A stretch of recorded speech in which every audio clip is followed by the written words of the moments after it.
अस्सलाम वालेकुम दोस्तों। आज हम पार्ट्स ऑफ स्पीच का एक इम्पॉर्टेंट टॉपिक सीखने की तरफ जा रहे हैं, वो है प्रीपोजिशन। प्रीपोजिशन क्या होता है और इसके कितने एग्जाम होते हैं वो हम डिटेल में बात करेंगे। प्रीपोजिशन एक ऐसा टॉपिक है हमारे पार्ट्स ऑफ स्पीच का जो गवर्नमेंट की, पाकिस्तान में जो भी गवर्नमेंट की टेस्टें होती हैं, जॉब्स होती हैं, जब आपको टीचिंग की जॉब में जब आप अप्लाई करते हैं या किसी और जॉब में जब आप अप्लाई करते हैं तो वहाँ पे आपको प्रीपोजिशन के हवाले से बहुत सारे क्वेश्चन जो है पेपर्स में या टेस्टों में दिए जाते हैं। तो इसको हम डिटेल से सीखेंगे। प्रीपोजिशन क्या होता है, इसके कितने एग्जाम होते हैं और डिफरेंट जो प्रीपोजिशन होते हैं, एक प्रीपोजिशन का इस्तेमाल बहुत जगहों पे होता है, ठीक है। तो एक प्रीपोजिशन का डिफरेंट जो जगहों पे इस्तेमाल होता है वो कैसे होता है वो भी सीखेंगे। इसको डिटेल में हम सीखेंगे, देखेंगे किस तरीके से एक प्रीपोजिशन जो होता है डिफरेंट जो जगहों पे ये अपना काम जो है सरंजाम, कैसे ये अपना डिफरेंट जगहों पे काम सरंजाम देता है, ठीक है। तो सबसे पहले प्रीपोजिशन की मीनिंग समझते हैं, इसकी डेफिनेशन समझते हैं, उसके बाद हम इसकी डिटेल में जो है बातचीत करेंगे। सबसे पहले जो प्रीपोजिशन है इसकी उर्दू में मीनिंग होती है हर्फ जार, ठीक है। ये प्रीपोजिशन क्या करता है, prepositions are words which show relation of nouns or pronouns with any other nouns or pronouns, ठीक है। सबसे पहली पॉइंट क्या है कि जो प्रीपोजिशन होते हैं हमारे एक ऐसे अल्फाज होते हैं जो क्या करते हैं, एक नाउन या प्रोनाउन का दूसरे नाउन या प्रोनाउन के साथ ताल्लुक जो है उसको जाहिर करते हैं। कैसे? जैसे कि मैंने यहाँ पे एक जुमला लिखा है, there is book on the table, ठीक है। यहाँ पे मेरा जो ऑन है ये है प्रीपोजिशन। ये क्या रहा है, क्या कर रहा है, ये यहाँ पे मैंने लगाया एक नाउन टेबल और उसके बाद यहाँ पे जुमले में मैंने ये जो वर्ड लिखा है बुक, ये भी हो गया मेरा नाउन, ठीक है। तो इस नाउन और इस नाउन के दरमियान में ऑन क्या कर रहा है, एक रिलेशन जो है शो ऑफ कर रहा है, इसलिए मेरा ये जो ऑन है वो मेरा प्रीपोजिशन कहलाएगा, ठीक है। क्योंकि ये क्या कर रहा है, एक नाउन का, ठीक है, एक नाउन का दूसरे नाउन के साथ जो रिलेशन है उसको जो है रिप्रेजेंट कर रहा है, ठीक है। तो सबसे पहले ये पॉइंट याद करनी है कि जो प्रीपोजिशन होते हैं, हर्फ जार जो होते हैं वो क्या करते हैं, एक नाउन या प्रोनाउन का दूसरे नाउन या प्रोनाउन के साथ जो नाता, जो ताल्लुक होता है उसको जाहिर करते हैं, ठीक है। और उसके बाद यानी ताल्लुक के अलावा ये हमें क्या करते हैं, एंड आल्सो इट शोज, यानी इट का मकसद प्रीपोजिशन, ठीक है। जो प्रीपोजिशन होता है वो हमें क्या करता है, डायरेक्शन भी दिखाता है। डायरेक्शन का मकसद क्या है कि यानी जो नाउन या प्रोनाउन है वो किस तरफ जा रहा है, ठीक है, उसका डायरेक्शन भी हमें क्या करता है, प्रीपोजिशन बताता है। जैसे कि अगर मैं डायरेक्शन का एक जुमला बताऊं कि मैं कहूं he is going to school, तो यहाँ पे मेरा टू है प्रीपोजिशन। ये क्या कर रहा है, ये एक तरफ को जो है दिखा रहा है कि एक नाउन है वो किस तरफ जा रहा है, ठीक है। उसी तरह जो हमारा प्रीपोजिशन होता है वो प्लेस भी दिखाता है, ठीक है। जैसे कि एक ये मैंने यहाँ पे जुमला लिखा है, there is book on the table, यहाँ पे ऑन मेरा क्या कर रहा है, आल्सो एक जगह को भी शो कर रहा है कि एक बुक है लेकिन वो किस जगह पे है, टेबल पे है। तो क्या कहेंगे, आसान अल्फाजों में प्रीपोजिशन क्या कहते हैं, प्रीपोजिशन हमारे एक ऐसे अल्फाज होते हैं जो किसी नाउन या प्रोनाउन का ताल्लुक किसी और नाउन या प्रोनाउन के साथ जो है जाहिर करते हैं। और उसके अलावा प्रीपोजिशन क्या करते हैं, जो प्रीपोजिशन होते हैं वो किसी नाउन का तरफ या किसी नाउन या प्रोनाउन की जगह भी बताते हैं कि वो किस तरफ जा रहा है, या जो चीज़ है या कोई नाउन या प्रोनाउन है वो किस जगह पे, ठीक है। जैसे एक बुक है वो टेबल पे पड़ा है, बुक मेरा नाउन हो गया और उसकी जगह बता रहा है, ठीक है।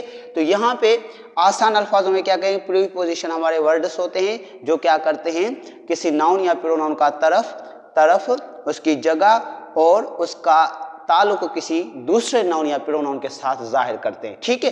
तो ये हो गया हमारा प्रीपोजिशन की मिसालें और प्रीपोजिशन की डेफिनेशन। अब हम बात करते हैं जो प्रीपोजिशन है उसके इकसाम के बारे में। तो प्रीपोजिशन का सबसे पहला जो इकसाम होता है वो होता है preposition of time. Preposition of time क्या होता है, प्रीपोजिशन ऑफ टाइम हमारे एक ऐसे प्रीपोजिशंस होते हैं जो क्या करते हैं, टाइम को जाहिर करते हैं। ठीक है, जाहिर बात है इस वर्ड टाइम से पता लग रहा है कि ये ऐसे प्रीपोजिशंस होंगे जो टाइम को जाहिर करेंगे। ठीक है, टाइम के बारे में बताएंगे। तो एट, ऑन और इन, ये जो हमारे प्रीपोजिशंस हैं ये क्या करते हैं, ये किसी टाइम को जाहिर करते हैं। ठीक है, और उसी तरह हम जब प्रीपोजिशन का दूसरा काइंड यानी प्रीपोजिशन ऑफ प्लेस सीखेंगे तो उनमें यही प्रीपोजिशन एट, ऑन, इन, वहां पे भी यानी यही हमारे प्रीपोजिशन होंगे। यानी ये दोनों प्रीपोजिशन ऑफ टाइम भी होते हैं और प्रीपोजिशन ऑफ प्लेस भी होते हैं।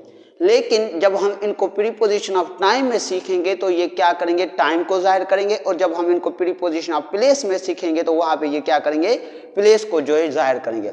और तीसरा जो इनका एक एग्जाम होता है वो होता है सिंपल प्रीपोजिशन। और सिंपल प्रीपोजिशन क्या होता है उनके बारे में भी हम डिस्कस करेंगे, लेकिन उनसे पहले हम प्रीपोजिशन ऑफ टाइम को सीख लेते हैं और प्रीपोजिशन ऑफ टाइम के अंदर एट, इन, ऑन और इन का इस्तेमाल सीखते हैं। ठीक है, तो प्रीपोजिशन ऑफ टाइम में सबसे पहले हमारा जो प्रीपोजिशन होता है वो होता है एट। प्रीपोजिशन एट जो है वो क्या करता है, वो टाइम को जो है, टाइम यानी जो घड़ियाल वाला टाइम होता है, जो हावर्स होते हैं, क्लॉक्स होते हैं, उनको क्या करता है, ये जाहिर करता है। जैसे मैंने कहा एट 7 o'clock, मैंने यहाँ पे 7 यानी ये क्या है, मेरा टाइम है। ठीक है, और उसी तरह 8:11.5, ठीक है, 11:55, तो 11:55 ये मेरा क्या हो गया, ये हो गया मेरा हावर। ठीक है, तो उसी तरह 8 midnight ये भी एक टाइम है, और 8 लंच टाइम। जब हम टाइम यानी जो घड़ियाल वाला टाइम है जब उसको पॉइंट आउट करते हैं तो वहां पे किस प्रीपोजिशन का इस्तेमाल करते हैं, एट का। फॉर एग्जाम्पल मैं कहता हूं कि Taimur usually gets up 7 o'clock। ठीक है, यानी जो तैमूर है वो अक्सर जो 7 बजे उठता है। तो मैंने ये 7 क्या है, ये मेरा 7 है टाइम। तो यहाँ पे मैंने किसका इस्तेमाल किया, सॉरी मैंने 8 यहाँ पे नहीं लगाया, गेट्स अप 7 o'clock। ठीक है, तो यहाँ पे 8 जो है इस टाइम के साथ हम कौन सा प्रीपोजिशन इस्तेमाल करेंगे, 8। ठीक है, तो 8 किसके साथ, जब हम घड़ियाल वाला टाइम जो है ना मेंशन करते हैं तो वहाँ पे हम 8 का इस्तेमाल करते हैं। उसी तरह ये 8 लंच टाइम, वही 8 midnight, 8 11:55, तो जब हम घड़ियाल का टाइम शो ऑफ करते हैं तो वहाँ पे यानी जो टाइम होता है तो वहाँ पे हम क्या करते हैं, 8 का इस्तेमाल करते हैं। ठीक है, उसके बाद हमारा प्रीपोजिशन ऑफ टाइम में हमारा आता है ऑन। और ऑन हम किसके साथ इस्तेमाल करते हैं, ऑन हम इस्तेमाल करते हैं विथ डेज और डेट्स के साथ। यानी जो डेट हम जब किसी को अंग्रेजी में डेट बताते हैं या जब किसी को अंग्रेजी में कोई डे बताते हैं तो किसके साथ यानी कौन सा प्रीपोजिशन इस्तेमाल करते हैं, ऑन। फॉर एग्जांपल मैंने यहाँ पे मिसाल 1, 2 लिखे, आपको समझना है, फिर आप इस तरीके के बहुत सारे जो हैं मिसाल लिख सकते हैं और समझ भी सकते हैं कि भाई यहाँ पे ये जो प्रीपोजिशन है यानी क्या दिखा रहा है। ठीक है, तो मैंने सिंपल 2, 3 एग्जाम्पल लिखे ताकि आपका कॉन्सेप्ट जो है वो क्लियर हो जाए। तो ऑन हम कहाँ पे इस्तेमाल करते हैं, नंबर 1 डेज और नंबर 2 डेट के साथ। इन 2 चीज़ों के साथ हम प्रीपोजिशन ऑन इस्तेमाल करते हैं। कैसे, जैसे मैं कहता हूँ ऑन 11 मार्च, तो यहाँ पे सॉरी 11 नहीं बल्कि 12 मार्च, ऑन 12 मार्च। तो 12 जो मेरा वर्ड है ये किसको जो शो ऑफ कर रहा है, डेट को। ठीक है, उसी तरह ऑन फ्राइडे, ये फ्राइडे जो है मेरा क्या है, डेज है। ठीक है, उसी तरह on Friday, on Tuesday, on Sunday, यानी किसी भी दिन का अगर नाम होगा तो हम वहाँ पे ऑन का इस्तेमाल करते हैं। या किसी डेट का डेट को, कोई भी डेट, कोई मंथ की कोई भी डेट आप जब किसी को बताओगे तो वहाँ पे ऑन का इस्तेमाल। और उसी तरह कोई भी हफ्ता जो होता है, हफ्ते में जो वीक में जो डेज होते हैं, अगर किसी भी डेज का नाम बताएंगे तो यानी जुमले में किसी दिन का इस्तेमाल करेंगे तो वहाँ पे कौन सा प्रीपोजिशन इस्तेमाल करेंगे, ऑन। ठीक है, जैसे मैं कहता हूँ वी मेट ऑन फ्राइडे, यानी हम जो फ्राइडे है उस दिन हम जो है एक दूसरे के साथ we met on Friday with each other. ठीक है, तो मैं इसको थोड़ा ज़्यादा कर लेता हूँ, विथ ईच अदर। हम एक दूसरे के साथ कब मिले, ऑन फ्राइडे, यानी फ्राइडे वाले दिन हम एक दूसरे के साथ मिले। तो यहाँ पे ऑन क्या कर रहा है, इस डे के साथ जो है लग रहा है। तो जब आसान अल्फाजों में बस इतना सा कि डेज और डेट के साथ चाहे कौन सी भी मंथ की डेट हो और हफ्ते का कौन सा भी दिन हो, उनके साथ हम क्या इस्तेमाल करते हैं, ऑन का इस्तेमाल करते हैं। ठीक है, और उसके बाद हमारे प्रीपोजिशन ऑफ मंथ में जो दूसरे अभी चीज़ें जिसमें हमारे मंथ हो रहे और ईयर्स हो गए या उसके अलावा सेंचुरीज हो गई या जो मिनट्स होते हैं, ठीक है। जो वाल कला के अंदर मिनट्स होते हैं उनके साथ हम इन सारी चीज़ों के साथ हम इनका इस्तेमाल करते हैं। ठीक है, सबसे पहले किसके साथ? मंथ के साथ, उसके बाद ईयर्स के साथ और सेंचुरी के साथ। जब हम मिनट्स को शो ऑफ करते हैं तो वहाँ पे भी हम इनका इस्तेमाल करते हैं। फॉर एग्जाम्पल हम कहते हैं कि नहीं इन फ्यू मिनट्स, ठीक है, मैं जल्दी आता हूँ, मैं कुछ मिनट में वापस आ जाऊँगा, तो यहाँ पे हम क्या इस्तेमाल करेंगे? In few minutes. तो मिनट्स के साथ भी हम क्या करते हैं? इनका इस्तेमाल करते हैं। तो मंथ की बात की जाए तो अप्रैल मेरा क्या है? अप्रैल मेरा हो गया मंथ, इन अप्रैल, ठीक है। यहाँ अगर किसी ईयर की बात की जाए तो ईयर के साथ भी हम इनका इस्तेमाल करते हैं, ठीक है। तो इन हमारा क्या करता है? मंथ, ईयर, सेंचुरी और मिनट्स के साथ इस्तेमाल होता है। For example Pakistan will progress in 2050, ठीक है, यानी हमारा जो मुल्क पाकिस्तान है वो तरक्की करेगा कब? 2050 में। तो यहाँ पे मैं जब साल की बात कर रहा हूँ, उस साल की बात हो रही, तो यहाँ पे किस प्रीपोजिशन का इस्तेमाल होगा? इनका, ठीक है। तो इन चीज़ों के साथ यानी मंथ, ईयर, सेंचुरीज और मिनट के साथ हम किस प्रीपोजिशन का इस्तेमाल करते हैं? इनका इस्तेमाल किया जाता है, ठीक है। मैंने यहाँ पे एक एक मिसाल लिखा है। साल में हमारे सारे साल 2001, 2002 यानी जो जो साल है सारे के साल हमारे जो है इसमें आ गए, ठीक है।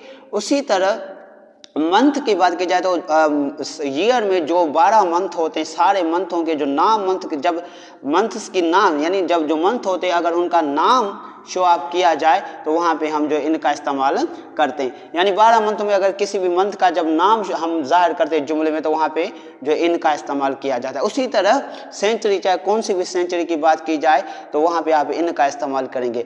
आई होप कि आज का ये वीडियो आपको अच्छे तरीके से समझ में आ गया होगा। यानी हमने डिस्कस किया प्रीपोजिशन ऑफ टाइम को। प्रीपोजिशन ऑफ टाइम क्या होता है? प्रीपोजिशन ऑफ टाइम हमारे एक ऐसे अल्फाज होते हैं जो टाइम को जो है जाहिर करते हैं, ठीक है। तो ये हो गया हमारा आज का वीडियो। उम्मीद है कि आपको बात अच्छे तरीके से समझ में आ गई होगी। अल्लाह हाफिज़।